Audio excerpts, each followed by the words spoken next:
Welcome back to What Arty Noobs with General Disturbance. This is the Tier 5 British SPG, the Bishop, and we're located on the southwest spawn of Karelia, and it's being commanded by Diving Duck. Now, battle's about to commence. The Bishop is based on the Valentine tank. It's the chassis of the Valentine, and it's got a superstructure around a 4.5 inch howitzer. There's a weak point on the rear, which is that corrugated engine cover, and of course the superstructure around the gun is also a weak point. But if you auto aim at the tank, you will hit the strongest part of it, which is the chassis of the Valentine, which is a walking tank. It's the Valentine's in the game. It's actually quite a strong little tank. It's very slow. Oh, what's he going to do here? Yeah, oh, down the cliff. And what happens is with this Bishop is that when they need to fire at the target, they park it on the upslope to get extra range. The driver gets out and he hands the ammunition to the gunner, and they open the hatches at the back. Now, he's stopped to fire at an enemy tank that's come within range at Chinu Kai. Dials in, round out, and that's a kill. 56 hit points and his first kill's on the board. Now it's got a very short range, the Bishop, which is why you sometimes park it on an upslope to actually increase your range. You can see the fact that the reticule is sometimes flattened means you are at maximum range. Going after an AMX-40, round out, and a good hit there, 137 hit points. But he can't hit the others because he's got a flattened reticule and he won't reach the target. And that AMX-40 has been taken out. So how you normally play the Bishop is you actually try to drive behind the heavies and fire at the same targets they're firing at, but remaining within cover, so you can actually seek the protection of rocks or hills, but you can still fire at these enemy tanks that your heavies are firing at. There's a DW2, Tier 4 German heavy, and also VK3001H, a German heavy again. Fires at the DW2, but he pulls back just in time to avoid the shell. Now, you haven't got a very good splash radius on these shells, but you've got a fairly good reload time. It's only 11.13 seconds at this moment for this tank. It can be even lower if you're using consumables, premium consumables. And if you're using a gun lane drive and a rammer, that will help you to get shots out very, very quickly. In fact, sometimes before the enemy will be able to untrack. And that one just fell slightly to one side. It wasn't totally centered on the 3001. He's doing that now. Round out, marks the target, and he got a hit. No explosion means he definitely hit the target. But the problem is he can't see the enemy. You can see that DW2 now. Round out. Oh, right into the side. 80 hit points. Good strike. Now the VK has come within range. He can get a shot into that. Oh, there's the Hetzer. Oh, the Hetzer's been killed. Fires at the VK. And he hits him. T67 spotting for us. The VK3001H is pulling back. Round out. That should hit. It does. 166 hit points, leaves them a one shot for anyone. 53. Oh, there's some more enemy tanks ahead. There's a Panzerserbsverleiter, and he's been taken out, so that's gone. But there are still some enemy tanks there. I think I also saw a tank destroyer. Yes, there's a T67 up there. Okay, he's getting closer. They should be within range now, just about. Aiming on the T67, dialing in the aim. He's moving while he's aiming here, that's why his reticule stayed large. But he's dialing in the aim now, just behind the rock. It's at maximum range, round out. Oh, kill shot, one shot kill. 360 hit points. The shell must have gone directly into the cockpit, wiped everybody out and destroyed the vehicle. Okay, VK3001, he didn't get a chance to shoot. Now, because it's at maximum range, the shell can be parabolic, but if you're actually shooting at targets which are closer range to you, it actually lowers or depresses the gun angle, and that makes it more difficult to shoot behind cover. So it is actually only able to actually shoot behind rocks like it did with the T67 when the target is at maximum range.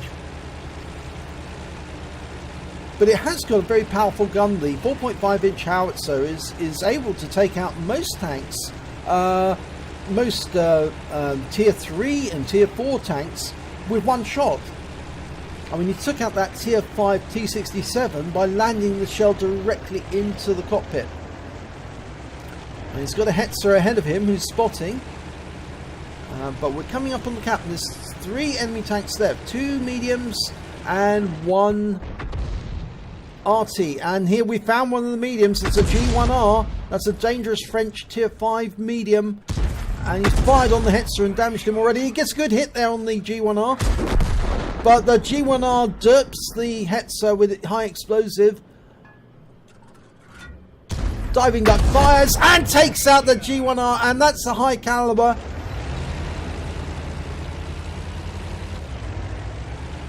Okay, he's moving closer to the cap now, and we know where the Matilda is. We've spotted the Matilda. We don't know where the enemy Grilla is. The Grilla can fire over most of the range of the map, so he's well within range of the Grilla. But they've both got about the same view range. Now, the reason the reticule is jiggling about is he's moving whilst he's aiming. And it's got a very narrow arc of fire, the Bishop. He's aiming at the Matilda, fires a round in, on the move. Not normally advisable for accurate fire. Wanted to check there what was ahead of him. Again, he's still moving. He's got a large reticule, so he probably missed the target. And the Matilda has pulled behind that rock now. But he's still got 18 rounds of ammunition left. And there's the round coming in from the Bishop, the Birch gun, who's got a huge amount of ammo, so he can fire the entire battle long. The only problem is he needs to see the target, and there is the enemy Grilla, and I think he's backing away because he's seen the Bishop. And they're dialing in the aims on each other. The Grilla fires, and so does Diving Duck, and Diving Duck kills the Grilla with one shot. The Grilla, I think, just didn't leave enough time for the reticule to dial in on his target before he shot, and that's why he missed. Well, he fires around where the Matilda was last seen, but no, it looks to me like he's behind that rock, and he's relying on the Hetzer, who's moving up on that position to find the Matilda. Of course, the closer he gets, the lower the gun depression, or the lower the gun elevation, I should say, and that will make firing behind these rocks a lot more difficult.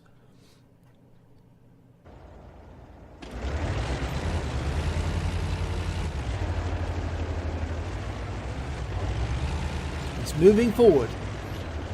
The Matilda is well within range now, but the problem is that he's just the other side of this hill and trying to loop the shell over these rocks. And there's the Matilda. We can see it, but he looks like he's driving into cover, and that shot was not fully dialed in, so it missed the target. And now the Matilda is Arty safe behind those rocks. We can't fire.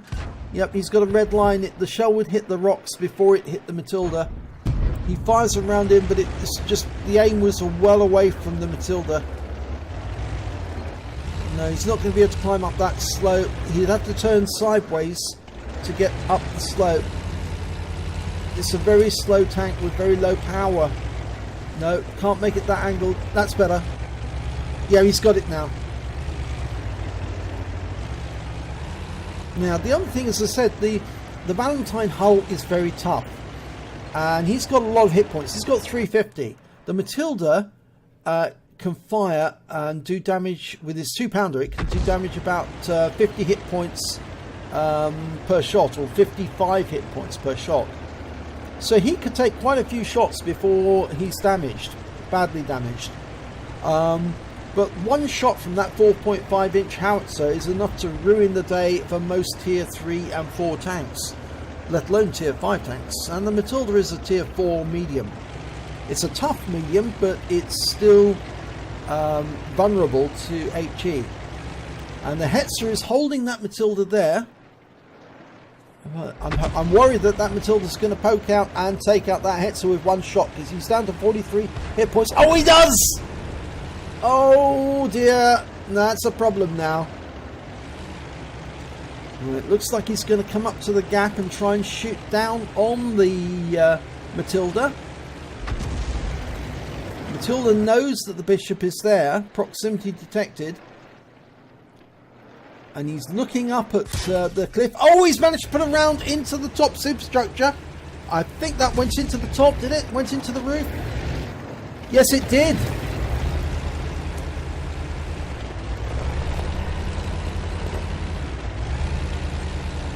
Now, the thing is, as I said, he can take quite a few rounds before the Matilda's damaged, before the bishop is damaged. But the Matilda really is a one-shot for that 4.5-inch howitzer. He doesn't want to take too many rounds, but he could take a few and get round that corner and bring his aim to bear and take away the Matilda with one shot. However, if he misses with that shot, he's got 11 seconds to reload, and during that 11 seconds, the Matilda's going to put 5 shots into him. He's got a 2-second reload. 5 shots equals at least 250 hit points. Now he's waiting for the Matilda to come around the corner, but I don't think the Matilda's going to do that. In the meantime, the birch gun is continuing to fire in round after round. He moves close to the corner. Matilda also moves closer.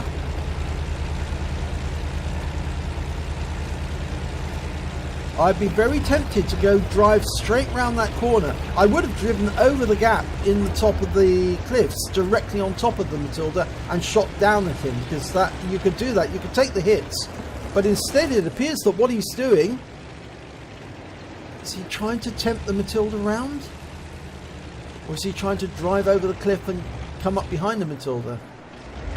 Well, the birch gun's continuing to fire. No, I think he's trying to avoid the Matilda, actually, because the Matilda's now come up around the corner and he's dived down the dip into the same position the Matilda was in beforehand. This is awkward. We can't see the Matilda. We know he's there, but we can't see him. We can't proximity detect him. This is very awkward. That Matilda could drive away and then wait until the bishop comes looking for him and then shoot him from distance.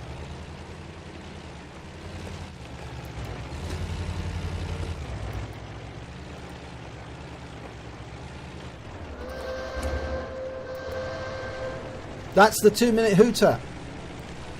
Now, I suspect the Matilda has actually driven over the edge of the cliff and gone around looking for the bishop. Where's he gone? Now, he's still got enough time to cap, just. But if he does go to the cap, the Matilda is going to try and come up and fire shots into him using his gun depression to avoid being hit.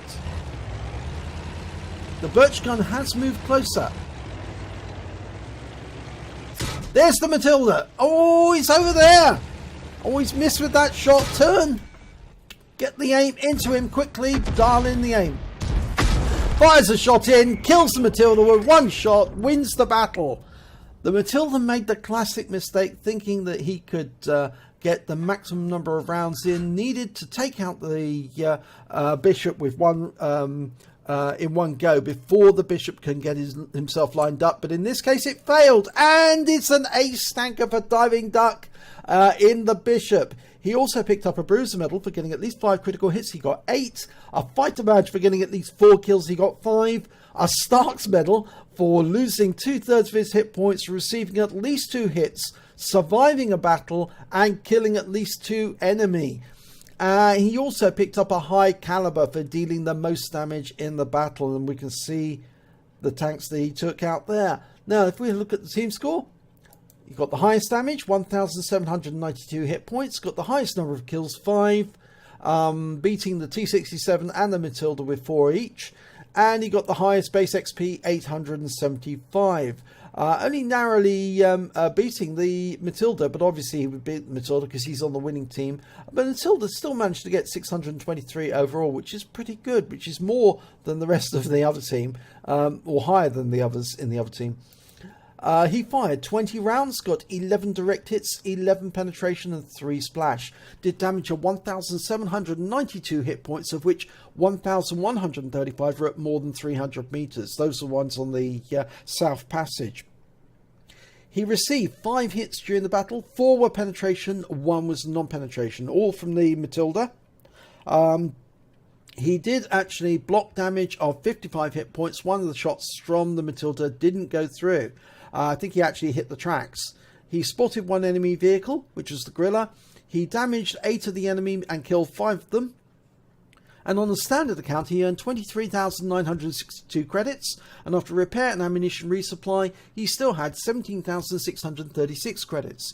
He received 875 base XP, but it was ×2 for the first victory, so he took away 1,750 XP altogether. So yes, the Bishop is, as Diving Duck says, a nice little arty. It takes a bit of getting used to, because unlike most other arties which just sit at the back, the Bishop does actually have to be played at the front, near the heavies, firing at the same targets the heavies are firing at. And if your heavies go down, then usually you're the next one to get killed. But it's a tough old little arty. And it's pretty good at taking out enemy tanks in a confrontation, and he did do the right thing in the end. He actually managed to get his gun to bear on that Matilda and took him out. So if you enjoyed this replay, please give it a like and do subscribe to our channel, and hopefully it'll be your replay that I'll be featuring in the next video.